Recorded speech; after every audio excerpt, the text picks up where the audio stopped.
We are live. Joey, how are you, brother? I'm doing great. Thank you, Danny. We got the sun shining in New Jersey. We were in the low 70s today. We've turned the corner. It was so nice. I was out in the park today. Spring. It's spring there, isn't it? Spring is sprung. Spring has sprung. Spring has sprung. And I just want to give a shout out to anybody and everybody for joining us once again today. We've got a very special guest. So I'm going to let Joey introduce. And I want to ask anyone who's joining us today, please let us know where you're joining us from. One of the things that Joey and I are both very blessed to have is this ability to connect with people from all over the world. Today's topic is going to be a cracker. And I look forward to hearing from you guys. So please feel free to interact, ask any questions, drop your comments, let us know where you're watching from. And Joey, let's bring Laurie on, and I'll let you do the introductions, please. Hey, Laurie, how are you? Hi, Hey, Laurie. Hi, Joey. I'm wonderful. Thank you so much for having me tonight. It's such a pleasure to have you, Laurie. And we've only just met like about 30 seconds ago. So it's I was just mentioning as I was introducing the show how lucky we are today. And I hate to say it, but possibly because of the pandemic that we've got this ability to connect with people from all over the world. So I'll hand it over to you, Joey. You're a friend of Laurie. Yeah, Laurie's a dear friend of mine. And she's also known as the Dame. And she'll tell you more about that. And she's the owner of Laurie the Dame. She can be reached at lauriethedame.com. And she's a sober woman with 31 years of sobriety. She's a certified coach that she's been doing that for 2 decades.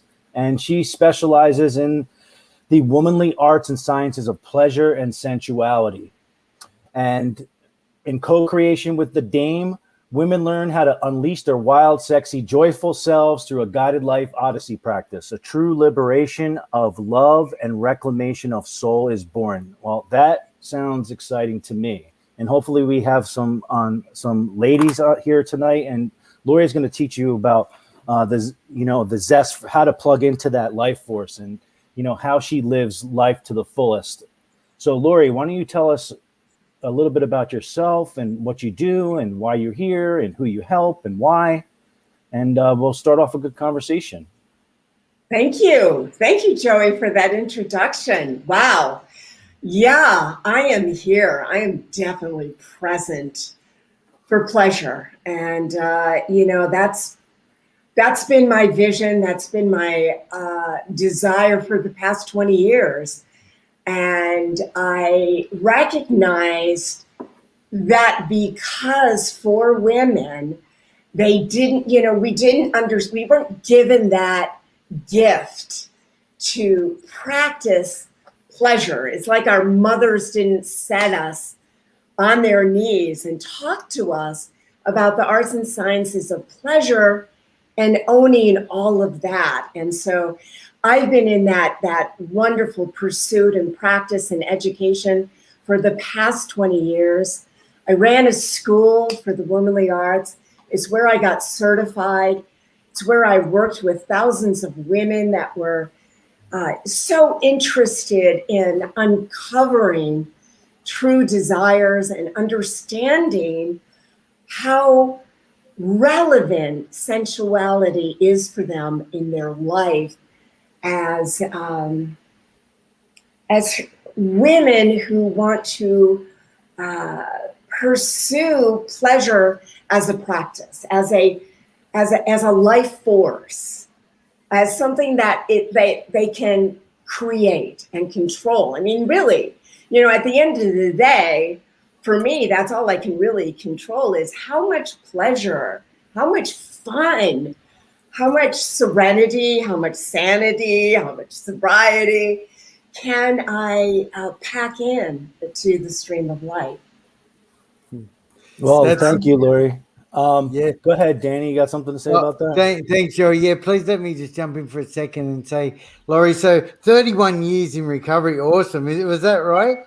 Oh. So what I'm hearing is like it took you 10 years possibly because you said you've been doing this for 20 years now. So would I be right in saying it kind of took you 10 years to really tap into that extra spirit side of life? Yes. It's like getting the most out of life, isn't it?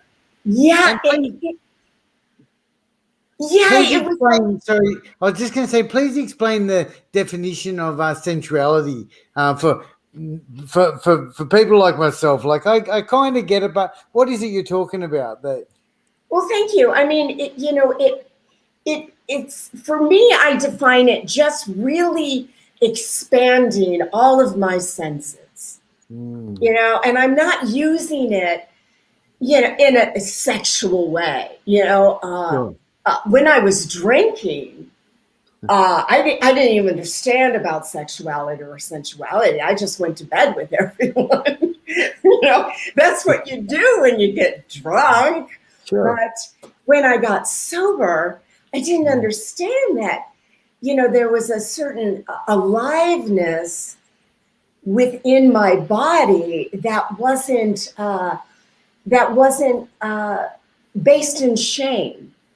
And so I had to really uncover that, and I had to heal from that. And I started to enjoy the sensual realm of who I am as a woman, not in a dirty way, not in a way to get somebody or get laid. It was just more in a joyful, enjoying myself and understanding that the various facets of being a woman, of being feminine, because I didn't get that in sobriety. I went to a school for that. I wanted to learn how to become a woman and a powerful woman. And I didn't really feel that. Does that make sense? It does. Thank you for explaining it to me and to anyone else out there that might have been thinking the same thing. Joey? Yeah, that was beautiful, Lori. Thank you. It's I've had to learn to find pleasure in the simple things. This is kind of interesting, and this might be a mom bought me this ladle that I've been searching for 12 years. I'm super passionate about tools. Like, I'm a craftsman. I built high-end custom furniture for decades, and today I'm super passionate about tools, because tools are how I plug into higher forces, how I heal, how I plug into gratitude, how I help others to start taking tiny steps in the right direction. And there's always a right tool for the job. And, my mom bought me this ladle. It was like $20 ladle. It was like an Asian thing. She has one. Her mother bought it for her. And I've been searching for this thing for 10 years, on and off. I'll think about it. I'll do something in the kitchen that I need a ladle, and I'm like, I really wish I had that. I want to steal it from my mom. But anyway, I went over there, I had a birthday recently, and she gave me the ladle, and it was like, I was so overjoyed about this ladle. And every time I use it, I'm just like orgasmic. So it's a simple thing that is a relatively insignificant thing. It certainly doesn't have a price tag to it that meant so much to me. And I sort of understand. And something about joy and pleasure and gratitude and some of the other gifts about being alive. I could say that when I was, when I first got sober in 2009, that type of stuff felt really uncomfortable for me. It literally made me sick. I couldn't, and I know that there's a deeper meaning to this, and I know a lot of it has to do with, neurologically, and our brains being I was really comfortable at operating at this low frequency, and operating in places of like self-pity and lack and scarcity and self-condemnation. And I lived there for 2 decades. And so when, the clouds started to lift a little bit, and I started to look up and notice, some of the beauty that I was surrounded with, it really made me feel uncomfortable. It produced feelings of anxiety, a general uneasiness, stress, guilt, shame, like who I still felt very sick inside, and I definitely didn't hold myself in a high regard, and I felt like, who am I to deserve joy? Like, who am I to have feelings of gratitude? And it took me a long time in taking really small steps to be aware that, hey, my brain and my body was resisting these things, and to keep going and to use that uncomfortableness and those feelings and look at it as a green light to keep walking into it. And over time, I learned to be a little more comfortable with, just laughing and smiling and connecting, having intimate connections with other human beings, letting people in a little bit further past arm's length. And so I think anybody who's watching this show who, went through difficult life circumstances, especially around the area of stress, anxiety, overwhelm, depression, even suicide, addiction recovery, know ahead of time that there's a real good chance when you start to see the light and you start to feel the gift of life, that it's going to make you really uncomfortable at first, and to keep going. Lori? Yeah. Perfect. Because, like our resistance to pleasure, it can be so strong. We can block that. And certainly as a woman, because that's what I am, is 1 in 4 have been sexually assaulted in some way. So our bodies aren't really built to feel, as adults, we don't feel safe. As a woman, I haven't always felt safe. And so my go-to is to reject pleasure.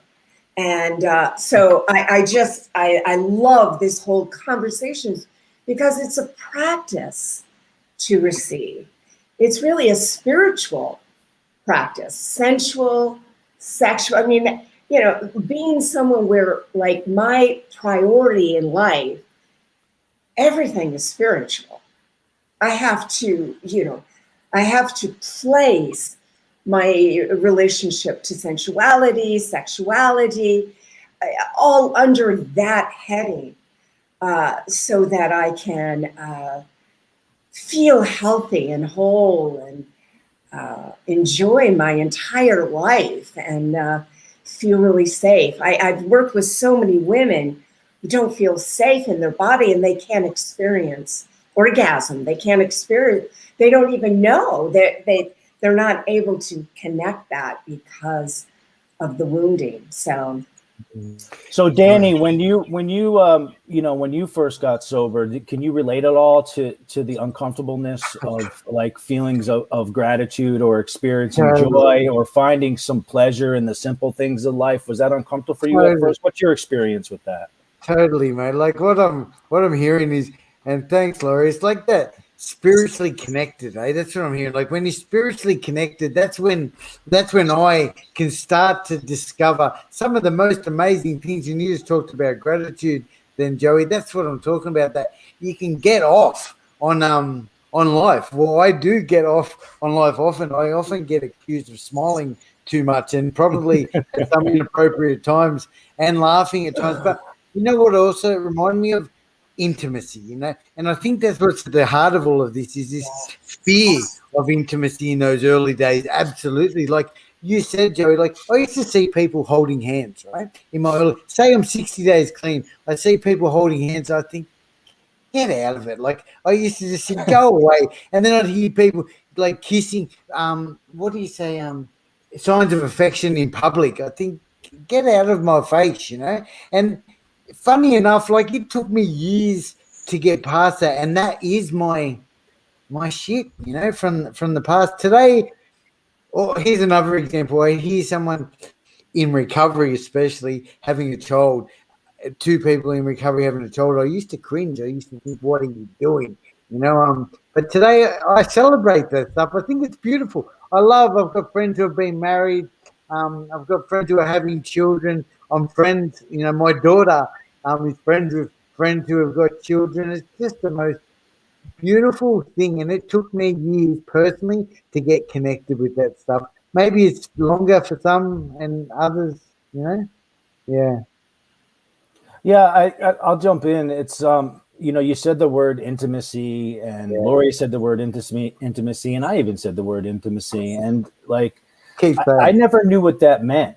No, I remember when I was sitting down with one of the first people I learned to trust. And I spent a life keeping everybody at arm's length, and and not really truly connecting with anybody.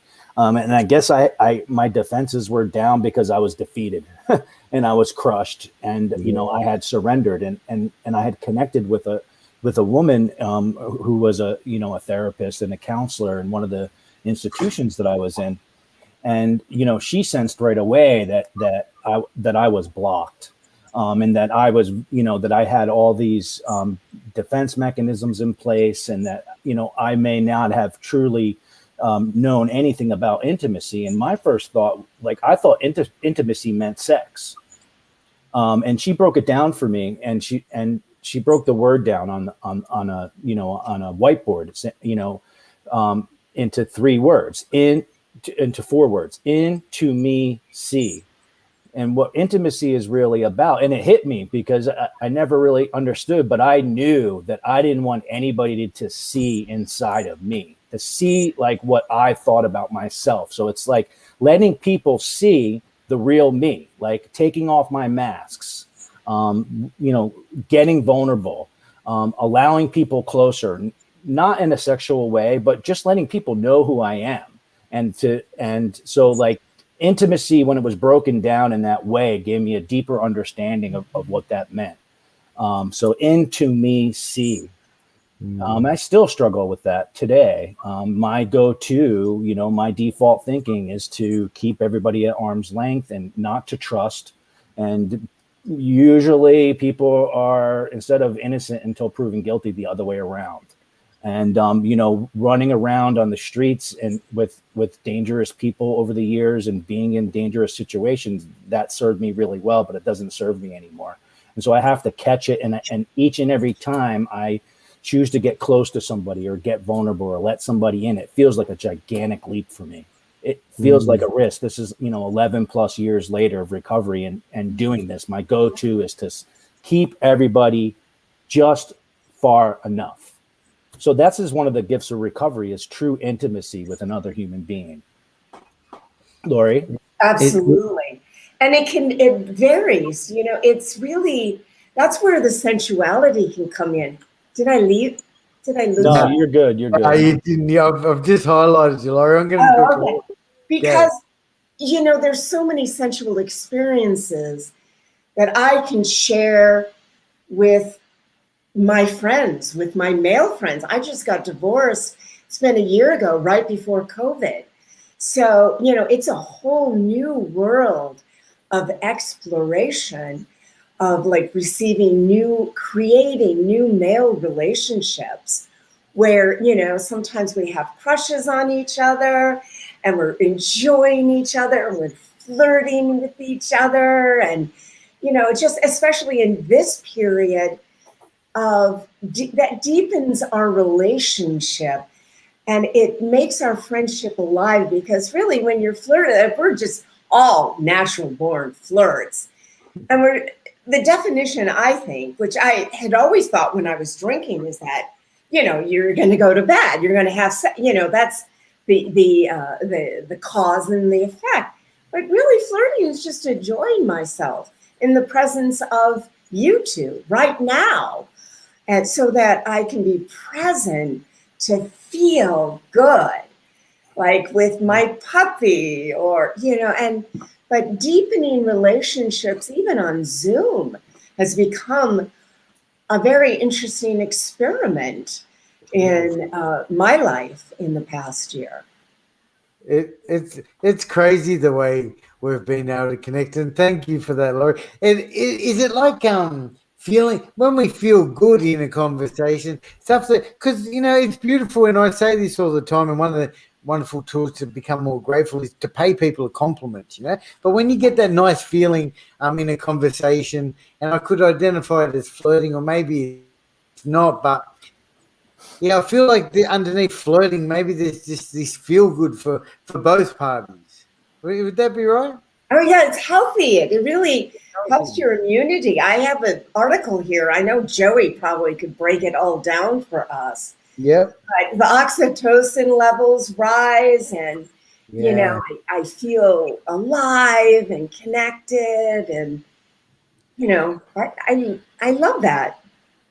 It's been one of the beautiful things in recovery, especially for someone like me. I often say, I came here alone. I was literally locked in a garage or in an institution or a jail for 17 years, isolated from anybody. I thought I hated people, and I was just scared of them, But then when I finally managed to break the ice, and I love how I touched on it took you maybe 10 years to really discover this stuff, Laurie. But when I started to discover, the opposite to addiction is connection. And when I started to see the power in intimate relationships, funny enough, with other men, because I could do it with chicks, I could do it with girls. Well, I thought I could anyway. It was just that flirting and that feeling good stuff. But when you can start to build those connections with other human beings and feel good for giving back, that's what I feel like life is often about, And it's a beautiful thing.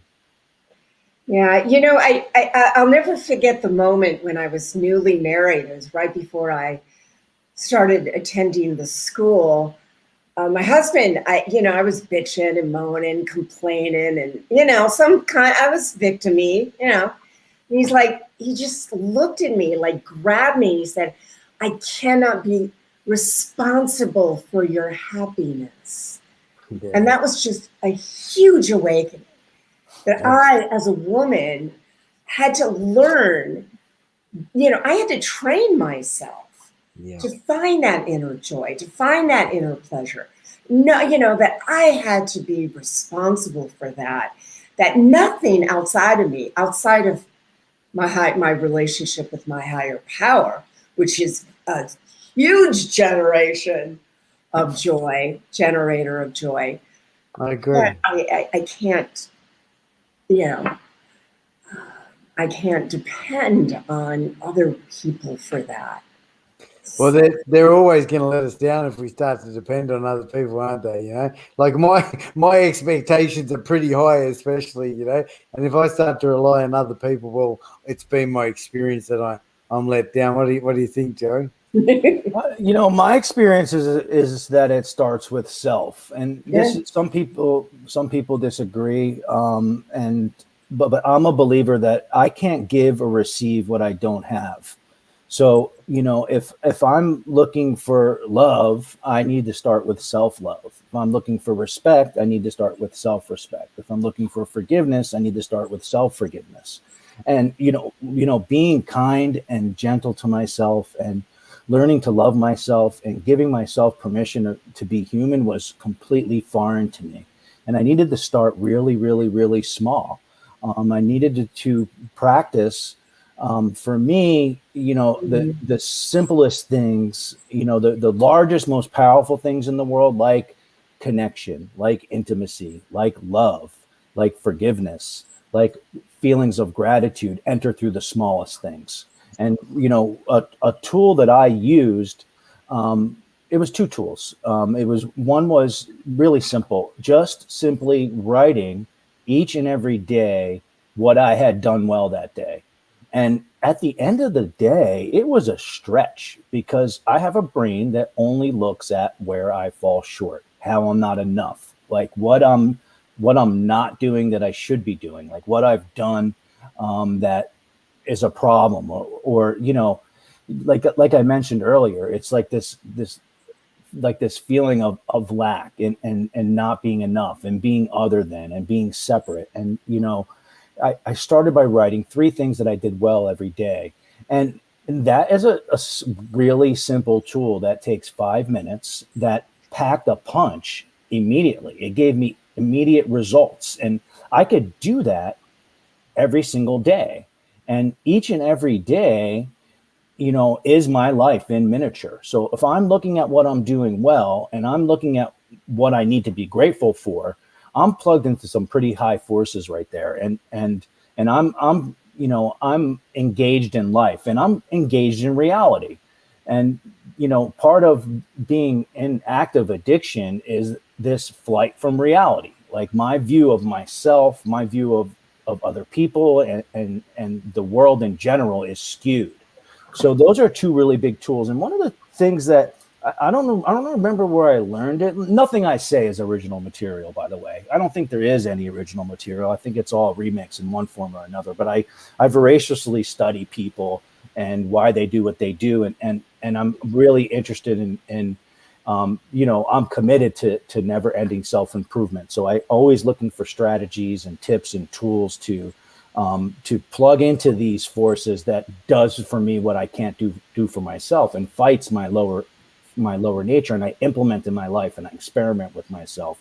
So I'm not sure where I picked it up. I might have read it. I might have listened to it on the podcast. It could have been a stranger in the street or in a meeting, but this person had recognized in me that I had like this deep self-loathing and recognized the effect when they offered me a compliment, the effect that it had on me.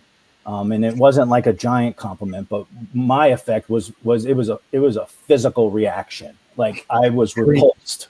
My head went down. I backed up. My posture, my entire energy changed. I immediately became suspicious of that person. Like this person either like is trying to stroke me for whatever reason. They're crazy or they want something from me. And this person, I'm pretty sure it was a person now.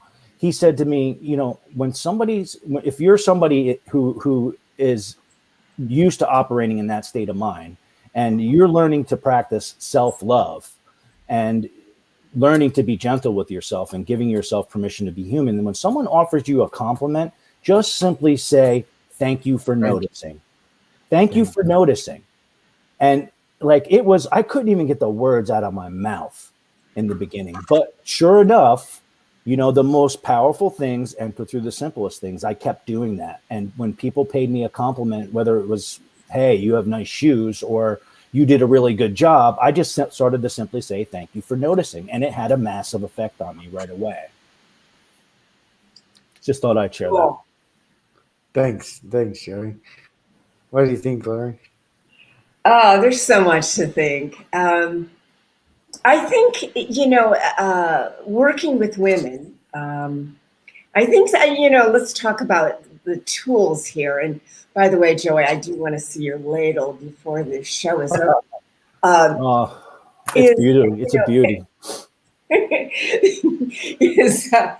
Is this definition of a brag for women. I've worked with so many. And when a woman is taught to brag, which is really a simple definition about owning something that they created that was pleasurable for themselves in the day, whether it's, I have this little oil roller ball that I just got today, and I like to put it on my body, and it feels so good. I brag. I received that today, and and so when I started to learn about a brag, that I could really I was taught that that's too much. You're too much. You can't. That's boasting. It's it's talking about the big freaking fish you caught. It's really just sharing something pleasurable that happened to me today. Like running up and down the hall. I brag. I love to run up and down the hall with my little 6-month-old puppy, and we chase each other. We just can do it forever. But that's been a very empowering tool for women. And then the next thing is definitely self-pleasuring. Because a woman, I didn't know how to self-pleasure soberly. I didn't understand that I had all these this incredible body that would give me 24/7 pleasure.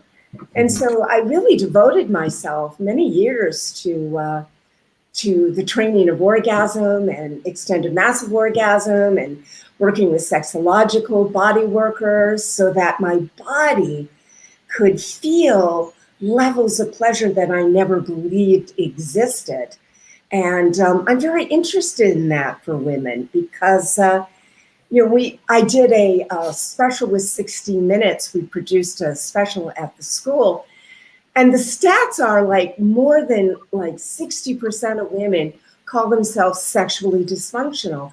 That's just because they don't own themselves. They haven't explored, they haven't discovered that intimate level of self-love, Joey, that is available to all of us. So I just wanted to share. Those are my two tools. Yeah. Thanks, Laurie. And I couldn't talk to how much women are able to explore that sexuality stuff, But I know for me, what Joey said, like you talked about that tool you used, Joey, about identifying the things, a daily inventory, isn't it? When one of the tools that I love and one of the tools that I picked up early in my days was this daily inventory. I said to myself, like, what did I do good today and what could I possibly do better tomorrow? When I started to identify that stuff, I found it so helpful for me to be able to move forward. I know you mentioned the HP, the higher power as well, Laurie, and that's such an important thing for me too. And it's not one of those ones that I like to brag. I love that you use that word, but to brag about. But for me, it's probably the most crucial, important relationship I do have because, like I think we said, it's one that's available to me 24/7. And sometimes we can't rely and expect other people to be there for me. But when I can, I think I often said in my earlier days too that when I was at prayer, for example, was just me talking to myself. It's like a self-affirmation. When I say my stuff out loud and when I say thank you, it's an acknowledgement to this beautiful life that I have. And sometimes it's shit. It's not always beautiful, but when I continue to identify that stuff regularly, it's kind of like the bad times become okay as well. Like I'm living life to the fullest. And I just want to add as well, we're talking about intimacy. I'm 11 years, 5.5 months clean, right? And I've got no idea still. I'm still a complete amateur at this. I am so good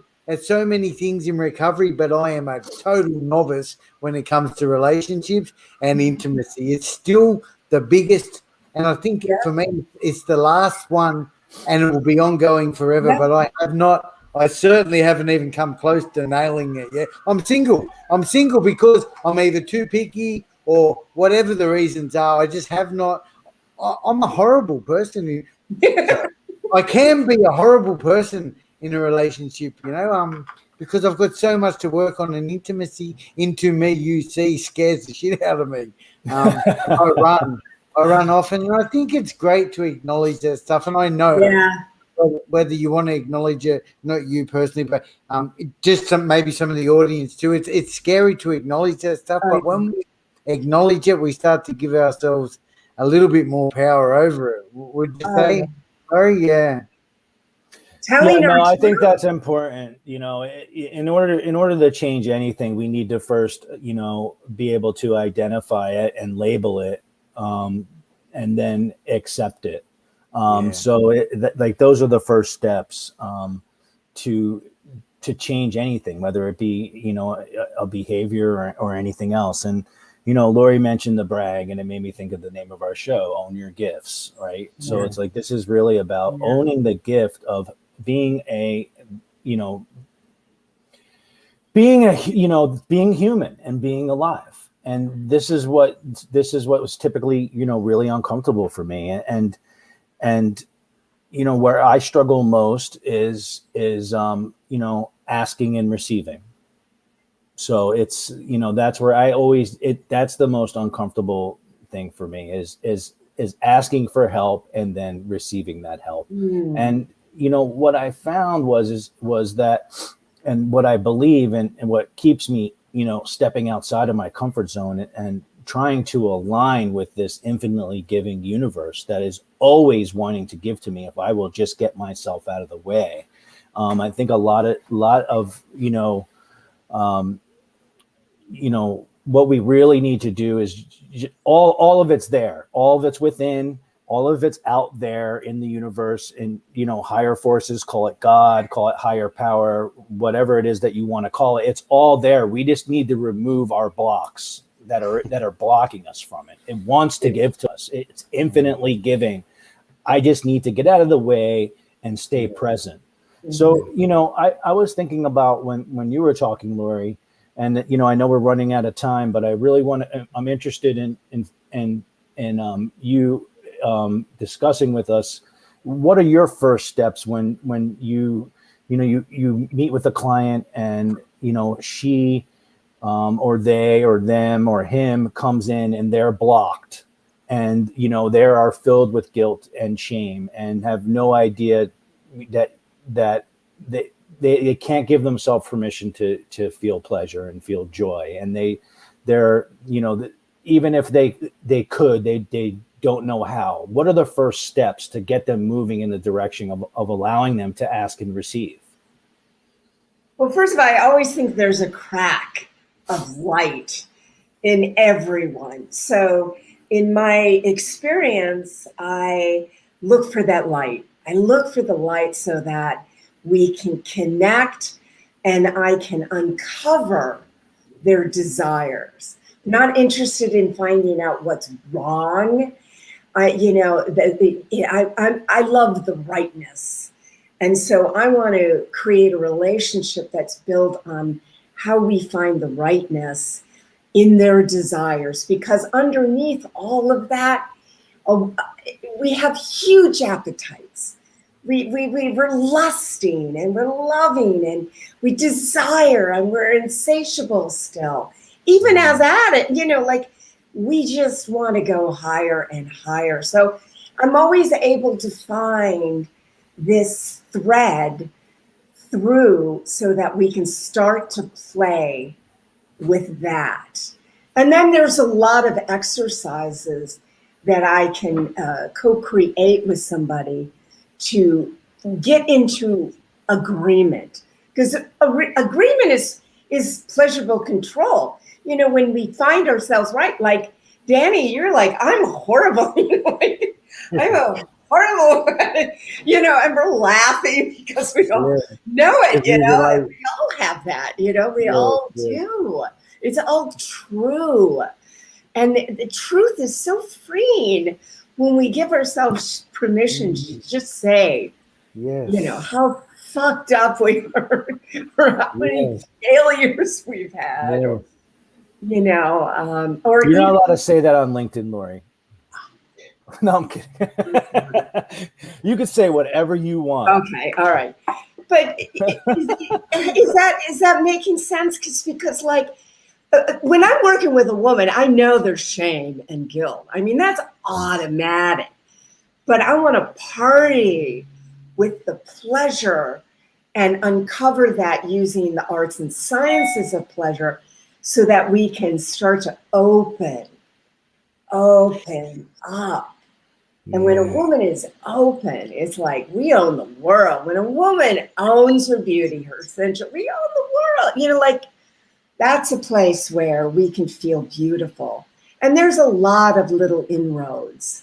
Wow. And there's a lot of work too, isn't there, Laurie, to get to that point where you can, am I right? For me personally, there took, I often say, put in the hard work, because if we want that, it's if I want that level of happiness and ecstasy in life, it takes time. If we've come from a background and a history of abuse, I did, physical abuse to myself, I can't just get that overnight. It's a work in progress. And for me personally, it took a couple of years. I love how they say over here in Oz that early recovery is 5 years. When I heard that, I thought, mad, I've got 5 years before I have to master this, Is that right? Or do you think you can get to it quicker?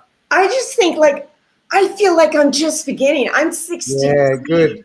with 31 years. I'm like, Yeah. just scratching the surface, dude. You know, Yeah. like there's just so much more to reveal.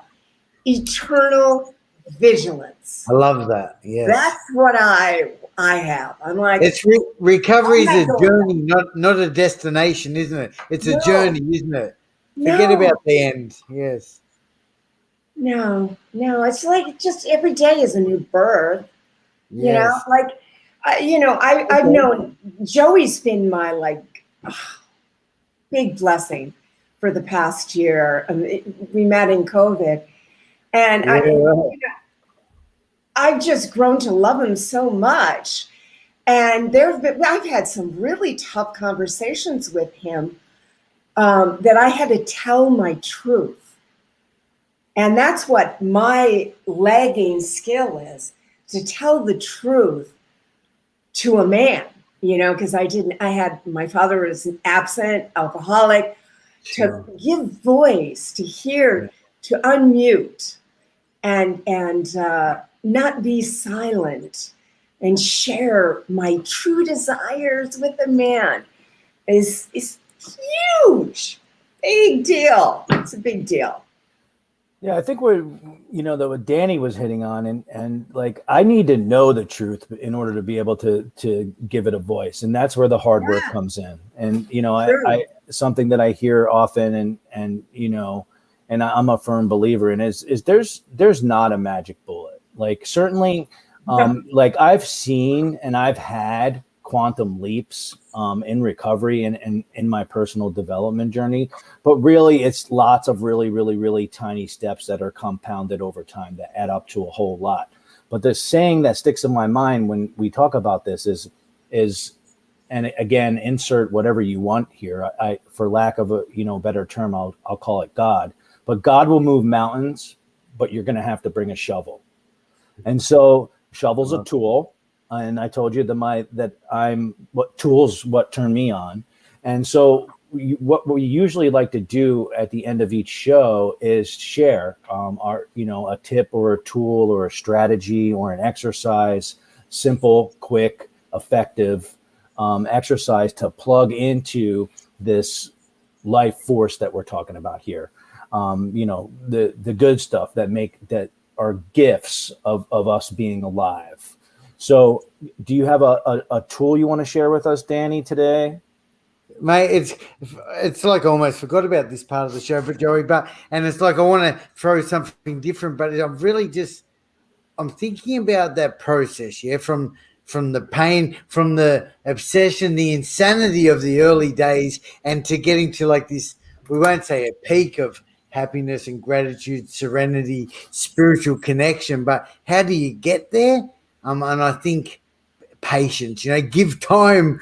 I know it's so cliche, but if we can just hold on and look for hope, I think it's dream big. I think, yeah, that's it. I'm going to say to dream big, have hope and faith that even though it might seem crazy and it might seem so far away, but dream big and hope and believe that it's going to happen to you, because the more we do that, it's visualization, isn't it? The more we make it happen. Not maybe, it's gonna happen. So yeah, dream big. I love that. Mine's really simple, and it just came to me, and I had to use it today because I every once in a while, if I'm not hyper vigilant about like my mental and emotional hygiene, and I might, I don't start my day off on the right foot, or I might not be paying as close attention to my recovery as I should have, I'll start to believe the lies that my head tells me. And I was really in the dumps today, and it was a brief amount of time. It was enough. It was a taste where it's where I felt demoralized, and I rarely feel this way. I have a relatively optimistic outlook on life, and I seem to be, really plugged in and thriving at the moment.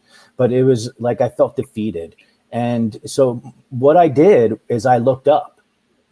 I just looked up, and I noticed the blue sky, and I noticed the sun, and it's sometimes you just need to look up. And I'm always like I'm a doer, and I'm always taking action, and I'm always, moving on to the next thing and checking off tasks and taking actions and I'm missing what's going on around me. If I don't slow down long enough to look up, I'm missing life. I'm out of the present moment. Now, these tools and strategies and all this action taking has served me really well, especially when you're stuck and you can't move.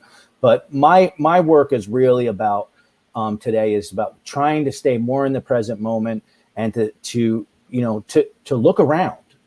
Look around at all the beauty and all the truth and all the goodness in the world that I'm missing because I'm on to the next task. So look up. That's my tip.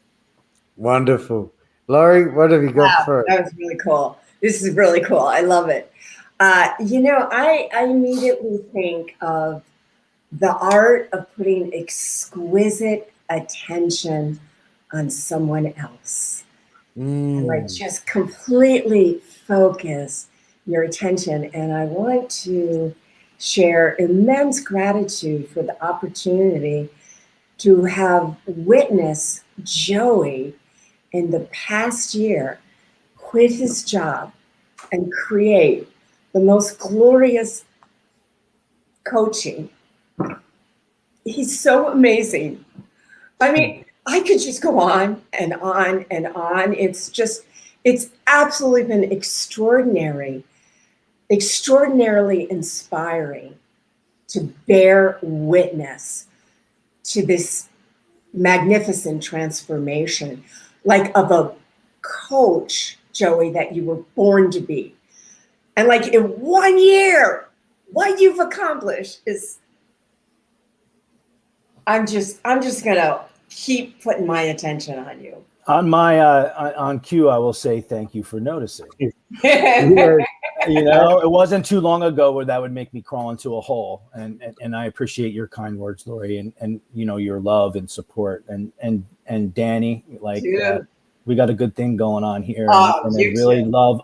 You can't ever smile too much because that shit's contagious, and I could always use a little bit more of that. I could be too serious sometimes, so I appreciate the both of you, and it was a great show, and if people are watching and stay tuned for next week for episode 5 of Own Your Gifts. Danny? I want to speak to you, Danny. Sorry, what was that, Laurie? I want to call you. I want to speak to you, Danny. Sure, look, we've got so much to talk about. I want to know how to become better at intimacy and dropping. Oh, yeah, we could go on for days. Laurie and Joey, it has been an amazing show. We've had so many people joining us from all over the globe. I'm sorry I didn't get a chance to say hello to a few of our viewers, but definitely got people coming in from Illinois, from Vietnam, certainly from Sydney, Jersey. Where are you at, Laurie? I'm a Jersey girl now. Jersey girl too. And Lisa, hey, for joining us from Darcyville in Sydney also. Mate, we are doing amazing things, and it's so nice to have such a wonderful guest on who can share your experience, especially to help carry the message to some of the women out there. I think it's beautiful what you're doing, Laurie, and I think it's beautiful what you're doing too, Joey. And funny enough, one of our tips last week, Laurie, that I shared was around acknowledging the wonderful things we see in other people to create happiness, and that's exactly what you just did them for Joey too. Beautiful stuff, guys. Yeah, guys, thank you everyone for watching. We will join you again next. I think this is a good time, eh, Joey? Friday. It's 1 p.m. Friday. I mean, you're talking to the future, Laurie. I don't know if you're aware of it, but it's Friday, 2 p.m. right now. So talking to the future. I love that. Yeah, I think it's a good time.